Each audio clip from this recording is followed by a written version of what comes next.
alasarina na ny apokalipsy araka ny baiboly.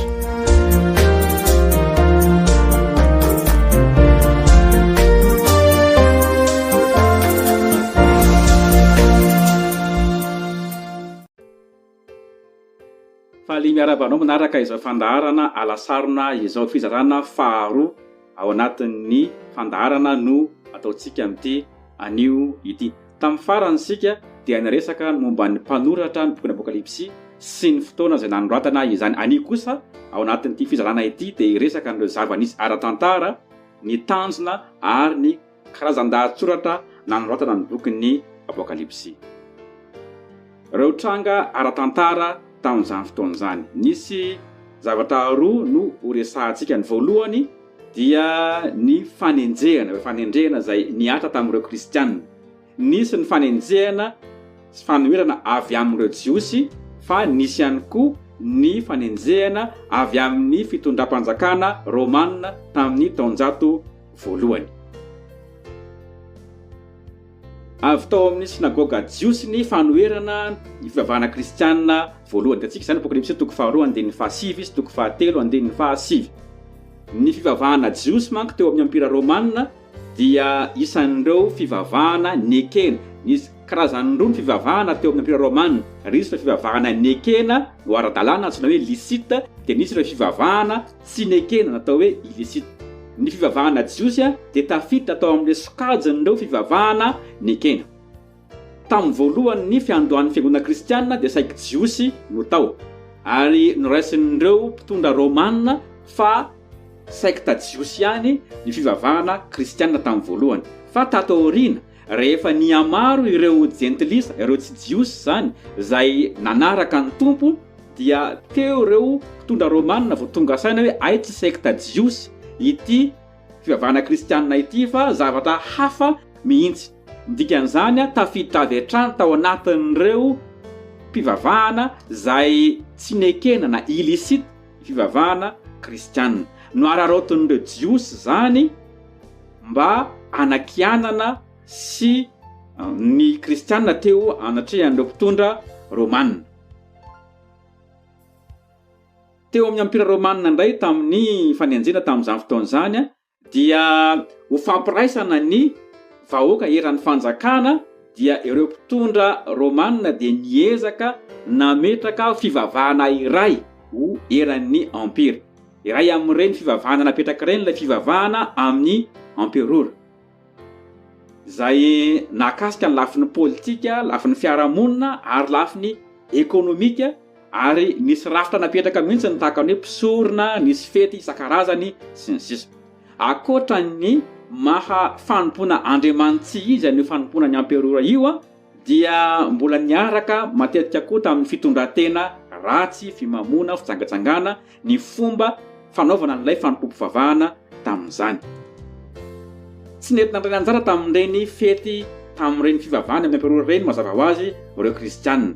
Ary zany dia nahatonga ny fahatezerandreo mpitondra romanina, satria ninona fa ny tsy fanatanterahana ny sitrapon'ireo Andriamanitra dia mety hitondra loza ho an'ny ampira manontolo mihitsy, akoatran'ilay fikomiana mivantana amin'ny amperora. Miroborobo fatratra ny fivavahana tamin'ny amperora tamin'ny andron'ny Domitien, ary satria nanao ny tenany ho tompo Domitien dia ny fanohitra mivantana tamin'ireo kristianina izay laza fa Jesosy ihany no tompo. Isan'ny toerana izay nisin'ny fivavahana, nisy tempolo an'ny amperora Domitien tany Efesosy, ary araka izao hitantsika amin'ny sary izao amin'ny ankavia ny misy ankehitriny efa rava moa tempolo, fa eo amin'ny ankavanana kosa hoe tahaka izao no tokony alehibe ny tempolo io tamin'izany fotoana izany. Raha araka ny arkeolojia dia mirefy eo amin'ny 100 metatra eo ny halavany ary 50 metatra ny sakany. Zay zany no velaran'ilay faritra nahitana an'ireo sisa tavela ireo. Eo amin'ny tapony amin'io tempolo io dia misy sary vongan'ny amperora Domitien. zay nahitana sisa moa amin'izao fotoan'izao ary raha natao ny tombatombana dia tany hoany amin'ny 7 metatra tany no ahavon'io sarivongana io. Zay ny zavatra lozana nanontanina voalohany zava-nitranga tamin'izany fotoan'izany nisy ny fanenjehana avy tamin'ireo jiosy fa nisy ihany koa ny fanenjehana avy tamin'ny mpitondra romanina vokatry ny fandavana kristianina tsy ety niditra mihitsy amin'ny fanompoana ny emperora. Mbola nisy ihany koa nefa ny lozana nanontanina faharoa dia lay fakapana anao marimaritra iraisana. Akoatra ny fanenjehana dia niaran'ny fanelikiliana ara-piarahamonina ireo kristianina, fanelikiliana ihany koa ara-ekônomika, satria ny lafin'ny taozavatra, ny fanaovan-javatra, ny famatsina, ny fivarotana dia saika nisy ny fikambanana zay nifehy izany. Raha mijeritsika ny Asin'ny Apôstôly 7:7 dia mahita ny fikambanana ireo mpanao taozavatra zay mpanao ny sarin'ny tempoly ny Diana tao Efesosy. Samy nanana ny Andriamanitra ny vavahany sy ny topoiny ireo fikambanana tsirairay ireo, ary noho izany ny kristianina zay tsy nety nanompo afa-tsy ilay Andriamanitra tokana dia niaran'ny fanelikiliana avy hatrany. Nisy ihany koa ireo fampianaran-diso niparitaka zay nitaonan'ny kristianina mba ampifanaraka ny finoany amin'ny fiaimpiainan'ny fiarahamonina ialana amin'ny fanelikiliana sy ny fanenjehana. Isan'ireny ilay Jezebela, atsika ao amin'ny 2:2-20 ka hatramin'ny 4:20. Isan'izany ireo Nikolaita 2:2-9 sy ny 4:20-5:20. Hita mazava ao anatin'ireo taratasy ho an'ny fiangonana fito fa teo koa ny fakapana andahan'i Kristy fa hanaraka ny kolontsaina fiarahamonina mba ialana amin'ny fanenjehana. Efesosy nahafoy ny fitiavana voalohany, ny sasany tany Pergamos sy Tiatira nanaraka fampianaran-diso. Sardis malaza ho velona, kanjo maty, rano marina dia maty mihitsy moa, ary Laodikia dia matimaty.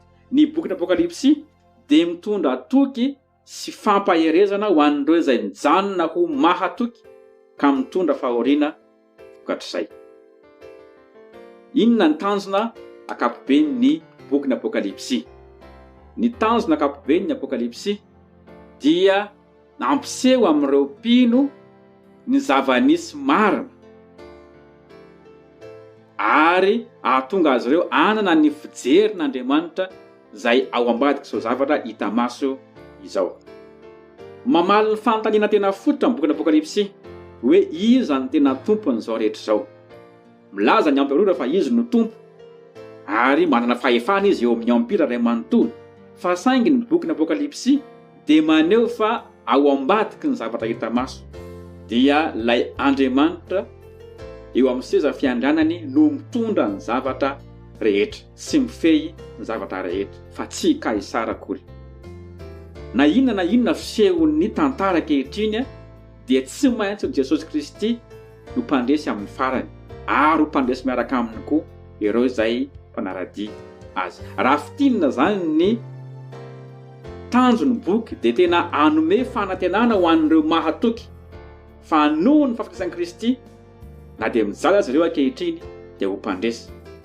Antso ihany koa ho an'ireo alaim-panahy anao marimaritra iraisana mba hibebaka amin'izany marimaritra iraisana zany fa mila mijoro amin'ny Kristy hatrany, ary ny farany dia ny anome toky fanantenana fa ho tsarain'Andriamanitra tokoa ny ratsy rehetra zay misy. Manahoana indray ny karazan-dahatsoratra nanoratana an'ity boky ity. Raha mijery film isika zao dia misy karazany ireny horonan-tsary na film ireny. Misy ny mampiomehy, misy ny atao hoe action, misy ny policier, misy science fiction, misy horreur, misy dessin animé sy ny sisa. Fa misy karazany tahaka izany ihany koa ny lahatsoratra. Misy ny tantara foronina, misy ny tononkalo, misy fampitam-baovao sy ny sisa. Dia arakaraka ireny karazan-dahatsoratra ireny ny fomba andraisana azy, ary matetika ny saitsika dia efa manao an'izany avy hatrany. Ohatra, raha mijery dessin animé ianao dia mahita saka miteny, dia mahita voalavo miteny, dia tsy mahagaga anao zany. Rehefa menjera ny reny biby reny amin'ilay dessin animé mienjera dia voahitsaka ny tomobila dia fisaka dia avy eo mbola mitsangana indray. Fa zay mihitsy ny dessin animé misy karazay tsy mahagaga ny saina zany. Fa raha to ka documentaire ohatra na horonan-tsary mamolaza tantara no misy an'izany hoe olona voahitsaka ny tomobila dia fisaka dia mitsangana indray zany dia tsy eken'ny sainao satria hafa ny karazana horonan-tsary zay documentaire na ny tantara. Tahaka zany ihany koa ny ao amin'ny tenin'Andriamanitra. Misy karazana lahatsoratra maro be hitantsika ao amin'ny Baiboly. Misy ny fitantarana, ohatra tantaran'i Abrahama, tantaran'i Rota, tantaran'i Davida. Misy ny tantaran'ny firenena, hitantsika ao amin'ny mpanjaka voalohany sy ny mpanjaka faharoa sy ny tantara. Misy ireo tononkalo, bokin'ny Salamo sy ny bokin'ny tononkirana Solomona. Misy ireo lahatsoratra mampita fahendrena, bokin'ny Ohabolana sy ny bokin'ny Mpitoroteny. Misy ireo faminaniana amin'ny endriny isan-karazany. Misy ireo epistily na taratasy voasoratra ho an'ny fiangonana. Dia misy ihany koa ilay karazana antsoina hoe apokaliptika. Dia arakaraky ny ilay karazan-dahatsoratra ny famohan-kevitra atao. Jesosy raha nampianatra dia nampiasa fomba maromaro, isan'izany ny fanoharana, isan'izany ny fitanisana, fahasambarana, sambatra ny dia tahaka an'izay ihany koa. Inona ary ty karazan-dahatsoratra antsoina hoe apokaliptika ity satria io no nanoratana ny bokin'ny apokalipsy.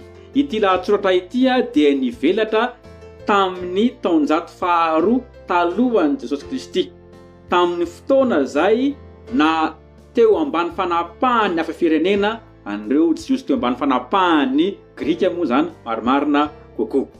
Dia nivelatra ny karazan-dahatsoratra antsoina hoe apokaliptika. Misy toetoetra zay itovizany, mampiasa sary be dia be izy, mampiasa ihany koa fanelanelana, zany hoe misy anjely mampita amin'ny olona anankiray hoe zao fahitana maromaro. Mampiasa tantarana fomba fijery anankiroa zay mifanohitra. Sary be dia be hitantsika ohatra apokalipsia, sarina bibidia, sarina ranomasina, kapoaka, trompetra sy ny sisa.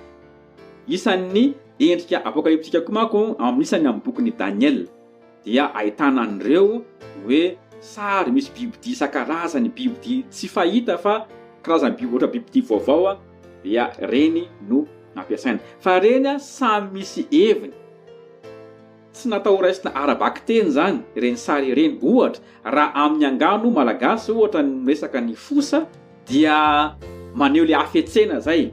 Raha miresaka voromailala dia maneho le fahalemem-panahy fitiavana. Tahaka an'izany ihany koa amin'ny apokaliptika amin'ireny sary ampiasaina ireny. Ny apokaliptika ihany koa dia mitantara fomba fijery roa mifanohitra. Misy ny fomba fijery etỳ antany dia misy ny fomba fijery any an-danitra. Ao amin'ny bokin'ny apokalipsy dia hitantsika zao ny fomba fijery hoe etỳ antany amin'ny toko voalohany sy faharoa sy fahatelo manomboka amin'ny toko fahaefatra dia nakarina any an-danitra izao anehoana fa hoe manomboka eto indray dia fomba fijery avy any ambony araka ny fijerin'Andriamanitra no tantarana an'ilay fanambarana. Misy ihany koa ny fanehoana fifanoherana tsiroroa, ny zava-misy tantaraina ohatran'ny hoe mainty sy fotsy, olon'Andriamanitra, olon'ny Satana. Dia tahaka an'izay ny na ao amin'ny bokin'ny apokalipsy na mandray mariky ny bibidia dia miatrika ny fahatezeran'Andriamanitra, na mandray mariky Andriamanitra dia miatrika ny fahatezeran'ilay bibidia. Dia rehefa mamaky ny boky tsika dia mahita maromaro amin'ireny toetoetra ny apokaliptika ireny. Na izany aza nefa dia miavaka amin'ireo apokaliptika jiosy mahazatra ny boky ny apokalipsy. No reto antony ireto. Ny apokalipsy dia mampiseho ny asan'Andriamanitra tamin'ny alalan'i Kristy, zany hoe zavatra efa nitranga tany amin'ny lasa. Amin'ny ankapobeny ny apokaliptika jiosy tonga dia mitodika amin'ny hoavy sy ny zavatra iseho amin'ny hoavy fa tsy mianga amin'izay zavatra lasa. Nefa ny boky ny apokalipsy dia tena hitantsika fa miverimberina ao hoe ilay zanak'ondry izay novonoina zavatra efa nitranga tany amin'ny lasa no hiaingana entina anazavana sy iresana ny amin'ny hoavy. Faharoa, ny apokaliptika jiosy amin'ny ankapobeny dia tsy mitaona ho amin'ny fitondran-tena zay araka ny sitrapon'Andriamanitra fa mampita fotsiny mba hanana fanantenana ireo mpino. Ny boky n'Apokalipsy kosa dia tena manindry betsaka ny fibebahana sy ny tokony hanana fitondran-tena mifanaraka amin'ny sitrapon'Andriamanitra. Dia ny farany isan'ny mampiavaka azy ny fanombohan'ny boky n'Apokalipsy dia sy ny fanambamarana azy dia tahaka ny epistily. Fehiny mampivady endri-dahatsoratra maromaro ny boky n'Apokalipsy, sady faminaniana apokaliptika no epistily. Fa ny tena mibahatoerana dia ilay karazan-dahatsoratra apokaliptika. Dia raha fehezina indray ity fizarana faharoa hitantsika androany ity dia zao: ny zava-nisy ara-tantara tamin'ny fotoana nanoratana amin'ny boky n'Apokalipsy dia teo aloha ireo fanenjehana avy tamin'ireo jiosy sy avy tamin'ny fitondram-panjakana Romanina. Ary teo ihany koa ny fanaovana marimaritra iraisana ho an'ireo kristianina sasany mba hialana amin'ny fanenjehana sy ny fanelikiliana, dia nisy ireo nanao marimaritra iraisana fa tsy tena nijoro tanteraka ho an'ny Kristy. Misaotra anao nanaraka ny fandarana ary manome fotoananao ho amin'ny manaraka indray.